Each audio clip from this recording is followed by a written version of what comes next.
Hello दोस्तों, वैदिक गुरु channel पर आपका स्वागत है। कैसे हैं आप सब? आशा है आप सब बहुत अच्छे होंगे। मैंने आपको वाइगोत्स्की के बारे में जो है आपको पढ़ाया है, उसको आप लोग वीडियो को अच्छे से देखिएगा और वीडियो को पूरा देखिएगा। जितने भी चरण, जितने भी सिद्धांत हैं, मैंने उसमें सब कुछ करवाया है और क्वेश्चंस भी लेकर आऊँगी वाइगोत्स्की के लिए, मतलब उस टॉपिक से। और मैंने आपको संस्कृत और हिंदी के जो क्वेश्चन करवाए हैं उसको भी आप लोग वीडियो को पूरा देखिए। चैनल को लाइक, सब्सक्राइब और शेयर ज़रूर करिए। अपना जो है सपोर्ट हमको दीजिए ताकि मेरा भी मोटिवेशन बढ़े और मैं आपके लिए सारे क्वेश्चंस इस तरह से लेकर आऊँ कि वो आपके एग्ज़ाम के लिए बहुत ही महत्वपूर्ण हो। और अगर ये सारे क्वेश्चंस आप अच्छे से प्रिपेयर कर लेते हो, उसको बार बार देख लेते हो, उसका आंसर सही से टिक कर लेते हो, तो मतलब कि आपका पूरा का पूरा पोर्शन, मतलब 60 नंबर कंप्लीट ही समझिए। ठीक, आप 30 में से 30 भी गेन कर सकते हो, कोई बहुत बड़ी बात नहीं है। यहाँ पर मैं आपको चढ़ा नहीं रही हूँ, मैं सच बता रही हूँ कि आप कर सकते हो। तो यहाँ पर जो है आज हम लोग हिंदी के क्वेश्चंस देखेंगे जो 2024 जुलाई में जो पेपर हुआ था, पेपर 1 का है ये और लैंग्वेज 1 है ये हिंदी। तो हम लोग इसको पूरा देखेंगे। हालांकि ये क्वेश्चन मैंने आपको करवाया है वाइगोत्स्की वाले में, लेकिन फिर भी मैं एक बार आपको यहाँ पर अच्छे से करा दूंगी, ठीक है, ताकि आपकी समझ अच्छी हो सके, आप इसको समझ सको। और आप लोग जो है, मैं बार बार यही कह रही हूँ कि अच्छे से प्रिपरेशन करिए ताकि जो है ज़्यादा से ज़्यादा क्वेश्चन को सॉल्व करिए। आप देख रहे हैं कि सारे क्वेश्चन संस्कृत के भी वही, हिंदी में भी वही, सब रिपीटेड। एक बार अगर आप शिक्षण पढ़ लेते हो, अच्छे से पढ़ लेते हो, तो फिर आपके क्वेश्चंस को सही होने से कोई नहीं रोक सकता, ठीक है। आपके फुल मार्क्स भी आ सकते हैं। तो मैं आपके लिए बहुत मेहनत करती हूँ, तो इसमें आप भी मेरा सपोर्ट करिए। प्लीज़ चैनल को शेयर करिए ज़्यादा से ज़्यादा। और यहाँ पर देखिए, पहला क्वेश्चन है कि किसी टॉपिक पर मानस मंथन करने के बाद भी एक बालिका अपने आप से अनुच्छेद नहीं लिख पा रही है, हालांकि वह वयस्क या सहपाठी के मार्गदर्शन से लिख लेती है। इस प्रकार के मार्गदर्शन को क्या कहेंगे? ठीक, कि मतलब लड़की खुद से कुछ नहीं कर पा रही, अगर कोई उसकी सहायता कर देता है तो वो कर लेती है। तो क्या यहाँ पे इसका फोल्डिंग होगा? क्या यहाँ पे सहपाठी शिक्षण होगा, सहपाठी परामर्श होगा, टीम शिक्षण होगा? तो देखिए, आप लोग सोचिए क्या हो सकता है। तो देखिए, सहपाठी शिक्षण तो नहीं होगा। क्यों नहीं होगा सहपाठी शिक्षण? सहपाठी मतलब वो किसी की मदद सहपाठी के साथ शिक्षण कर रही है। टीम शिक्षण भी नहीं होगा क्योंकि एक बालिका की बात हो रही है। सहपाठी परामर्श, सहपाठी से परामर्श ले रही नहीं, वो परामर्श नहीं ले रही है। इसका जो राइट आंसर हो जाएगा वो आपका हो जाएगा फर्स्ट ऑप्शन। ठीक, स्कैफोल्डिंग। अब यह कहता क्या है? देखिए, जो आपके लेव वाइगोत्स्की जी हैं, इनका जन्म रूस में हुआ था। इन्होंने सिद्धांत दिया था जो आपका कहलाता है स्कैफोल्डिंग, ठीक है। इनके कई सिद्धांत हैं, जैसे कि आपका सामाजिक सांस्कृतिक सिद्धांत हो गया, फिर ज़्यादा ज्ञानी MKO, ज़्यादा ज्ञानी दूसरा संभावित विकास का क्षेत्र स्कैफोल्डिंग, ठीक है।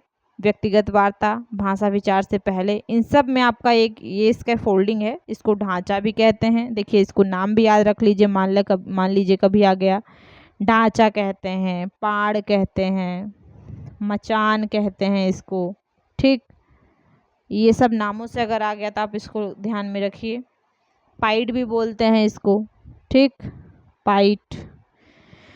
तो देखिए, इसमें कहते क्या हैं ये कि अगर बच्चा कोई कार्य कर रहा है, ठीक, उसने कार्य स्टार्ट किया, अब वो बीच में कुछ समस्या के कारण कार्य नहीं कर पा रहा है, हमने उसकी मदद कर दी, तो फिर वो अपना कार्य स्वयं कर ले जाएगा, फिर इसको ज़रूरत नहीं है। मतलब मदद दी जा रही है।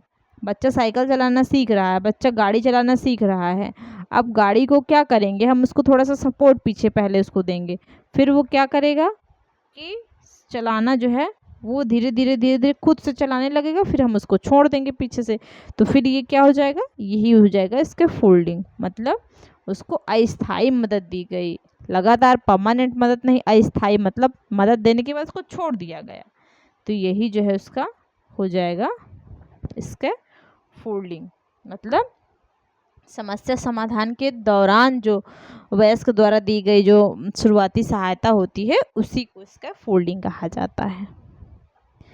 नेक्स्ट क्वेश्चन देखेंगे कि यह अधिगम का एक प्रकार है जिसमें बच्चे को उच्च स्तरीय मानसिक प्रक्रियाओं जैसे बुद्धि या तर्क करना आदि का प्रयोग करना होता है। देखिए, बुद्धि और तर्क का प्रयोग कर रहे हैं तो ये क्या हो जाएगा, क्या आपका मौखिक अधिगम हो जाएगा, अवधारणा अधिगम हो जाएगा, गद्यात्मक अधिगम हो जाएगा, गद्यात्मक कौशल अधिगम, फिर संरचना अधिगम। तो देखिए इसमें क्या क्या रहा है कि बच्चा जो है अपनी तर्क बुद्धि का प्रयोग कर रहा है। तर्क और बुद्धि का प्रयोग बच्चा कब करेगा, इसमें जब वह अपने दिमाग का प्रयोग करेगा, अपने विचार का प्रयोग करेगा। ठीक, अवधारणा का मतलब ही होता है विचार। तो अधिगम का यह एक प्रकार है, तो इसमें यह क्या हो जाएगा, जब वो अपनी बुद्धि तर्क का प्रयोग करता है तो यह अवधारणा अधिगम कहलाती है। सेकंड ऑप्शन राइट हो जाएगा। ठीक, गत्यात्मक कौशल में क्या आता है कि एक्टिविटी जैसे व्यायाम करना, ये गत्यात्मक कौशल में आ जाएगा। ठीक है, साइकिल चलाना, फिर गाड़ी चलाना, ये आपका गत्यात्मक कौशल के अंतर्गत आ जाएगा। ठीक है, आदि ऐसे ये सब आपके गत्यात्मक कौशल में आ जाएंगे। इसके बाद देखिए 108 कह रहा है कि एक अध्यापक होने के नाते आप एक बच्चे को उसकी कुल भाषा प्रयोग, मतलब वो समस्त भाषाओं का प्रयोग कर रहा है, के लिए प्रशंसा करते हैं। ठीक, उसकी प्रशंसा करते हैं यद्यपि उसने कुछ शब्दों की वर्तनी गलती की, मतलब उसको पढ़ने में गलती की, वर्तनी गलत लिखी है। ठीक है, मतलब उसने जो लिखा है वो थोड़ा सा रॉन्ग है। आप कक्षा में किस उपागम का प्रयोग कर सकते हैं, क्या समग्र भाषा उपागम का प्रयोग करेंगे, या फिर संप्रेषणात्मक उपागम का प्रयोग करेंगे, या फिर रचनावादी, या फिर संरचनात्मक। क्या आप संप्रेषण करेंगे, उससे बातचीत करेंगे, या फिर उसने जो लिखा है उसने उसका ओवरऑल, समग्र भाषा मतलब उसका ओवरऑल जो है उसकी जांच करेंगे। ठीक है, कक्षा में किस उपागम, क्या यह ओवरऑल जांच की का प्रयोग किया गया, फिर रचनावादी, संरचनात्मक। तो यह जो है कह रहा है कि इसमें जो है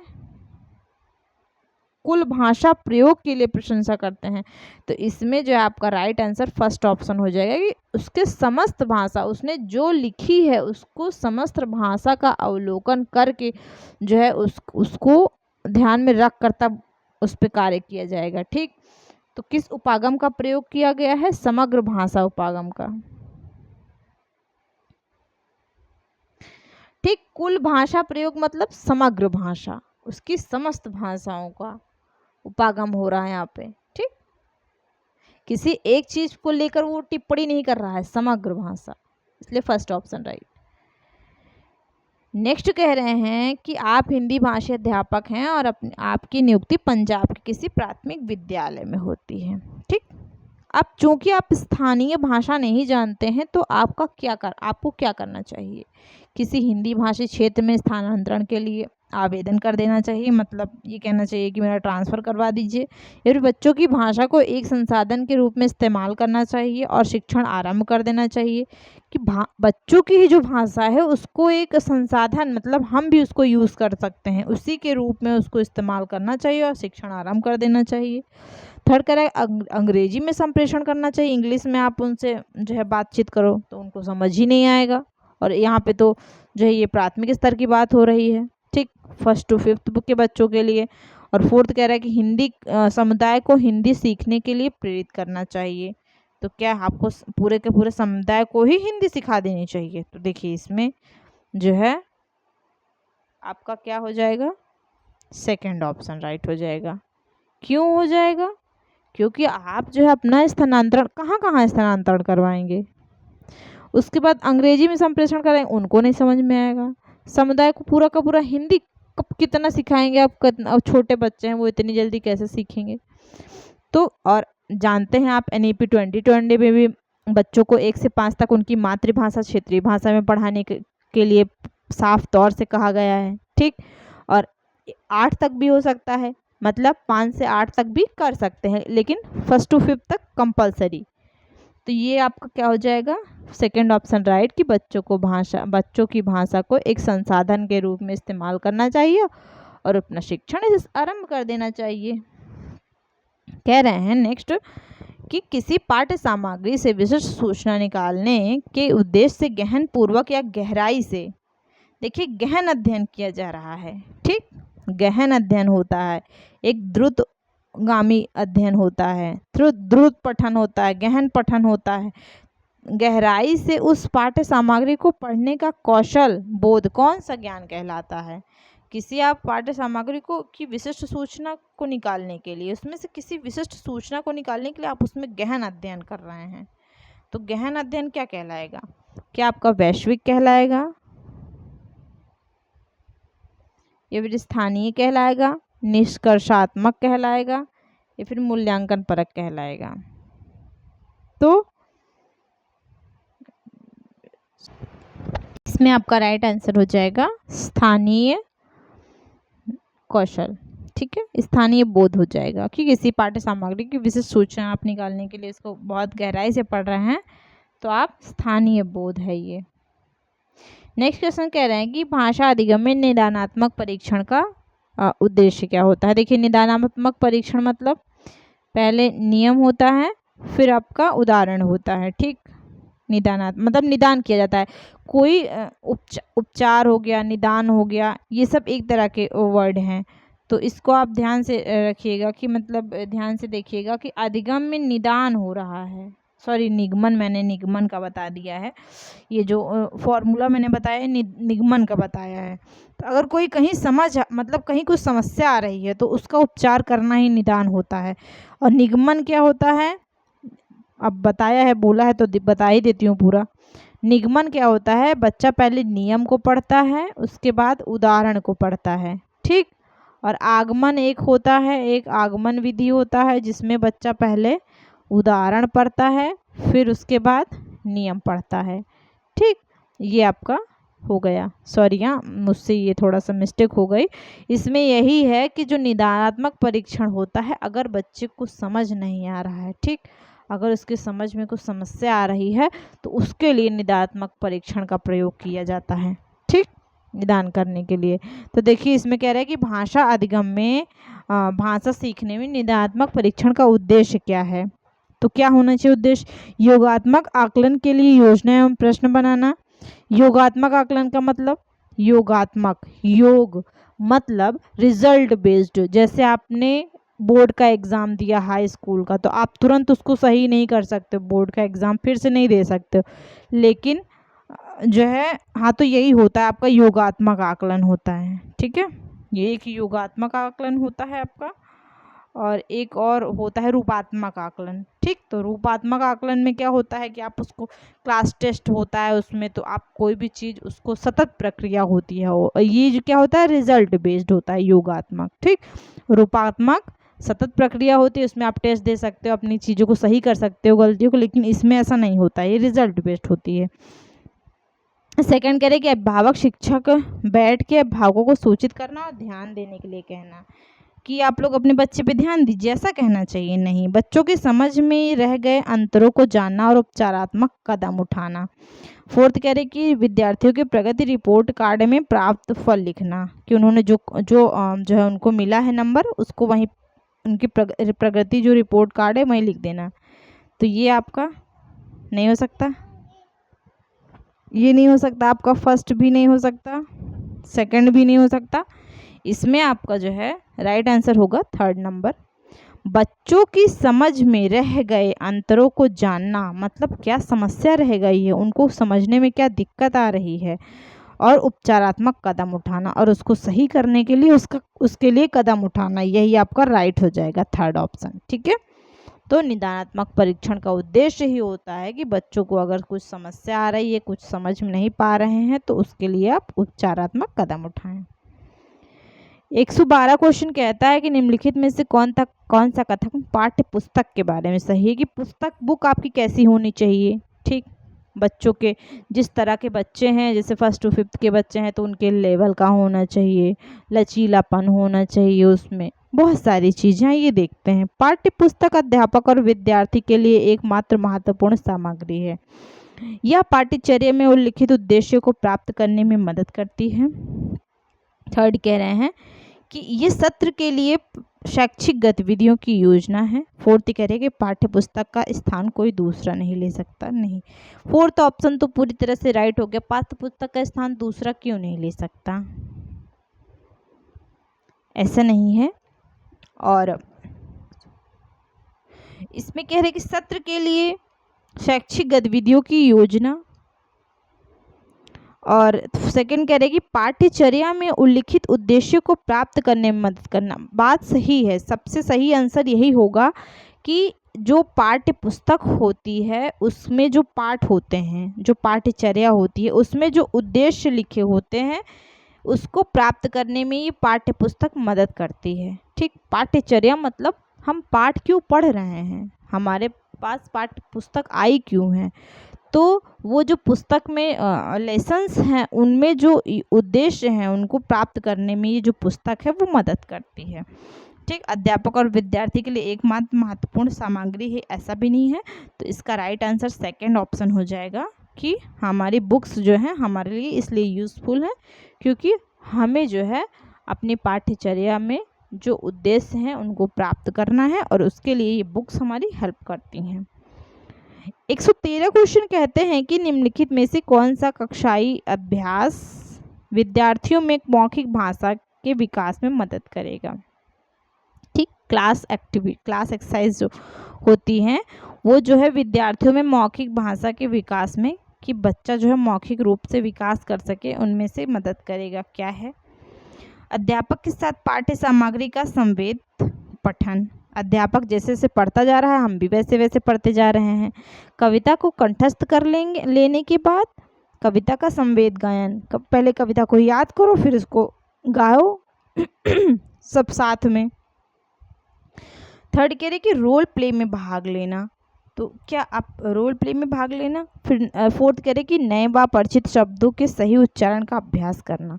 तो क्या कह रहे हैं कि इसमें मौखिक भाषा के विकास में, कि मतलब आप मौखिक भाषा बोल पाओ। ठीक है, मौखिक भाषा को आप अच्छे से बोल पाओ, अपने विचार को व्यक्त कर पाओ, इसके लिए क्या करना पड़ेगा? रोल प्ले में भाग लेना पड़ेगा। ठीक, कोई नाटक हो रहा है, किसी चीज़ का मंचन हो रहा है, तो वहाँ पे अगर आप उसमें भाग लोगे, किसी रोल प्ले में भाग लोगे, तो इससे क्या हो जाएगी? आपकी लैंग्वेज जो है वो अच्छी हो जाएगी, आपका विचारों का आदान प्रदान करने का जो व्यवहारिक कुशलता है वो अच्छी हो जाएगी। ठीक, तो मौखिक भाषा को विकास करने के लिए ये सबसे बेस्ट आइडिया है कि रोल प्ले में भाग लेना।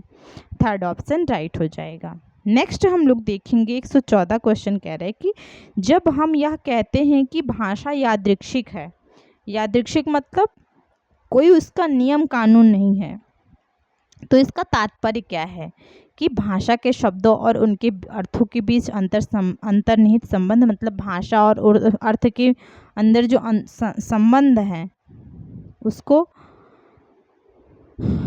रखना। सेकंड कह रहे हैं कि शब्दों और उनके अर्थों के बीच संबंध किसी ठोस कारण पर आधारित है, ना कि बस यूं ही, मतलब शब्द और जो उनके अर्थ हैं उनके बीच में जो बहुत ही ठोस कारण है। ठीक है, थर्ड कह रही कि भाषा के शब्दों और उनके अर्थों के बीच किसी प्रकार का अंतर्निहित संबंध नहीं है। भाषा और जो शब्द हैं, मतलब हम जो भाषा बोलते हैं और जो शब्द हैं उनके अर्थ में कोई भी अंतर्निहित संबंध नहीं है, बिना संबंध के हैं वो।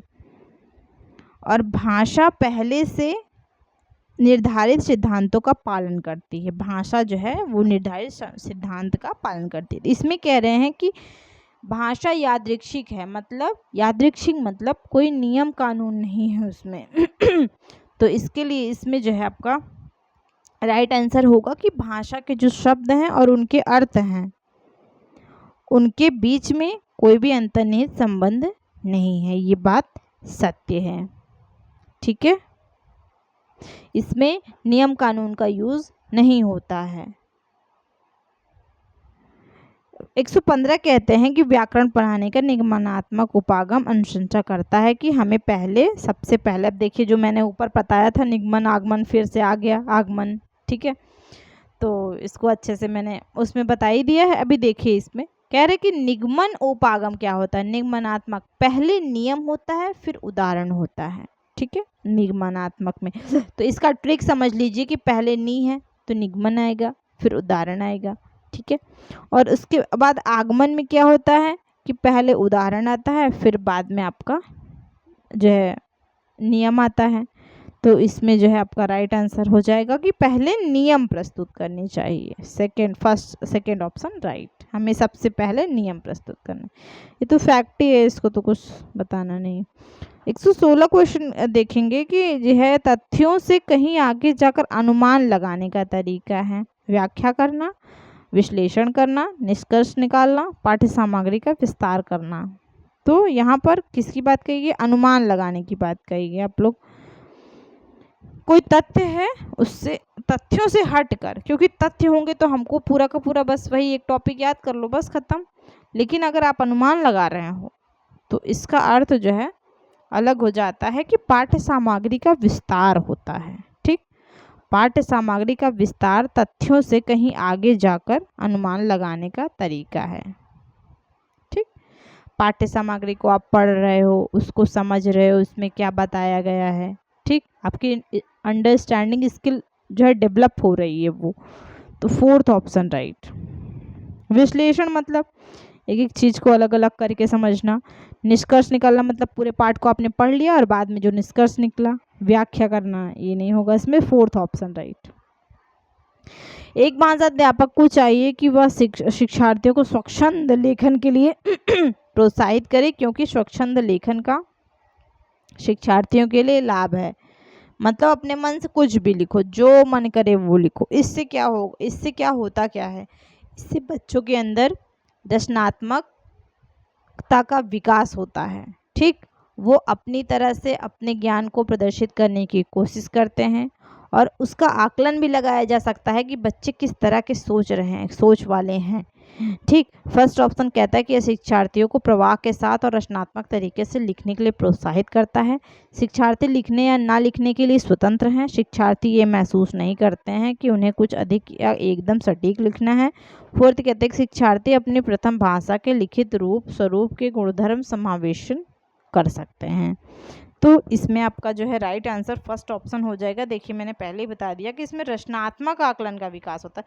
मतलब रचनात्मक तरीके, बच्चों का जो रचनात्मक तरीका है यह शिक्षार्थियों को प्रवाह के साथ फ्लो उनकी डेवलप होगी। ठीक, प्रवाह के साथ और रचनात्मक तरीके से लिखने के लिए प्रोत्साहित करता है। ठीक, अगर आप उनको कहोगे तो उनके विचार व्यक्त होंगे, उनकी जो रचनाएं हैं, मतलब वो अपने दिमाग में क्या सोचते हैं, ठीक, वो सब निकल कर आएगा। तो फर्स्ट ऑप्शन राइट।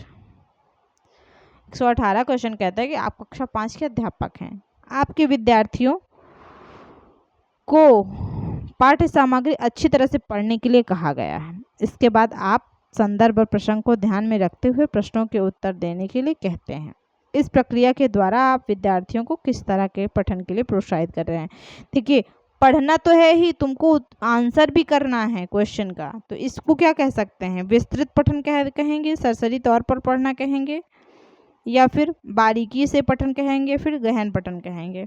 तो देखिए, विस्तृत पठन नहीं होगा ये, और बारीकी से पढ़ना ये भी नहीं होगा। अब इसमें सबसे अच्छा जो आंसर है वो गहन पठन होता है। गहन पठन मतलब हम उस जो पढ़ रहे हैं उस अभ्यास के अर्थ को समझते हुए पढ़ रहे हैं। हम उसको का कंक्लूजन निकालना है, मतलब अर्थ को समझ कर पढ़ना। और सरसरी तौर पर पढ़ना ये एक तरह से द्रुत पठन भी हो जाता है कि मोटा मोटा ऊपर ऊपर ऐसे पढ़ लेना, इसको द्रुत पठन भी कहा जाता है। लेकिन गहन पठन जो होता है उसको अच्छे से उसके अर्थ को जानकर तब पढ़ना। Fourth option right. भाषा अर्जन केवल तभी घटित होता है जब बच्चों को व्याकरण के नियम सिखाए जाएं, बच्चों को अनुवाद करने का अभ्यास करवाया जाए, बच्चों को पठन के अवसर दिए जाएं, बच्चों को भाषा परिवेश दिया जाए। तो देखिए, ये तो बहुत बार आपको बताया है कि भाषा अर्जन क्या होता है। जो बच्चा अपने घर परिवार आसपास पड़ोस से सीख कर आता है तो इसको क्या कहते हैं? अर्जन कहते हैं। तो ये क्या व्याकरण के नियम जो है स्कूल में सिखाए जाते हैं, और नियम कानून तो बच्चा तब जानता नहीं है। अनुवाद करने का अभ्यास ये भी नहीं होगा। पठन के अवसर दे नहीं, बच्चों को भाषा का परिवेश दिया जाए, ठीक, एक्सपोजर दिया जाए उनको, तब वह जो है अर्जन होता है उनका। Fourth option right. इसके बाद देखिए, कक्षा में मातृभाषा को स्थान न देना किस विधि की विशेषता है? प्राकृतिक, द्विभाषिक, श्रव्य भाषिक, प्रत्यक्ष भाषिक। तो देखिए, मातृभाषा को स्थान न देना ये आपका जो है डायरेक्ट मेथड हो जाएगा। ठीक, ये जो है आपका डायरेक्ट मेथड हो जाएगा। प्राकृतिक मतलब जो नेचुरल चीज़ें हैं, एक तरह से आप इसको जो बच्चों में नेचुरल मिली हैं उनको वो हो जाएगा। द्विभाषिक मतलब सेकंड लैंग्वेज में आ जाएगी, मतलब उनकी मातृभाषा से परे कोई अन्य भाषा। ठीक, श्रव्य भाषिक तो ये है ही नहीं इसमें, मतलब श्रव्य भाषिक की यहाँ बात नहीं हो रही है, जो सुना है वो। प्रत्यक्ष डायरेक्ट मेथड क्या होता है कि कोई चीज़ अगर टीचर जो है पढ़ा रहे हैं तो आप उसको हूबहू, अगर कुछ सैम्पल ब्लैक बोर्ड पर लिख रहे हैं तो आप उसको क्या करना, उसको वही उतार लेना, सिर्फ उनका पढ़ाया ही पढ़ लेना, वो प्रत्यक्ष होता है। तो मातृभाषा के स्थान न देना किस विधि की विशेषता है? प्रत्यक्ष विधि की। प्रत्यक्ष विधि में मातृभाषा नहीं होती है। ठीक है, तो ये रहे आपके क्वेश्चन। आपको अच्छा लगा हो तो प्लीज़ जो है इसको शेयर करिएगा। ठीक है, और अपना जो है बेहतर देने का प्रयास किया है मैंने, आपको अच्छे से ऐसा एक्सप्लेन किया है कि आपको अच्छे से समझ में आ जाए। तो आप इस चीज़ को ध्यान में रखते हुए चैनल को लाइक, सब्सक्राइब, शेयर ज़रूर करिएगा।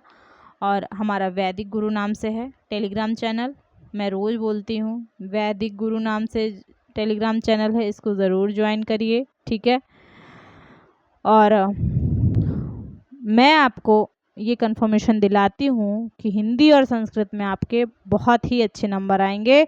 आप इस चैनल को ज्वाइन कर लीजिए बस, और डेली बेसिस पे जितने भी वीडियोस आपको मिलते हैं वो अच्छे से पढ़ लीजिए। मैं गारंटी लेती हूँ आपकी, आपको 25 मार्क्स लाने से कोई नहीं रोक सकता, 25 प्लस मार्क्स लाने से कोई नहीं रोक सकता, मीन्स एक सब्जेक्ट में। ठीक, केवल हिंदी और केवल संस्कृत, दोनों में। संस्कृत भी आपके लिए हलवा है, मैं आपको ट्रिक बताऊंगी लास्ट में, ऐसा अच्छा आपको यूज़ बताऊंगी इसका कि आपको इतने मार्क्स लाने से कोई रोक ही नहीं सकता। ठीक है, बस केवल एक बार आप मुझ पे भरोसा दिखाइए, हो गया। ठीक है, तो ठीक है, आज के लिए इतना ही, बाकी का नेक्स्ट क्लास में करेंगे। धन्यवाद।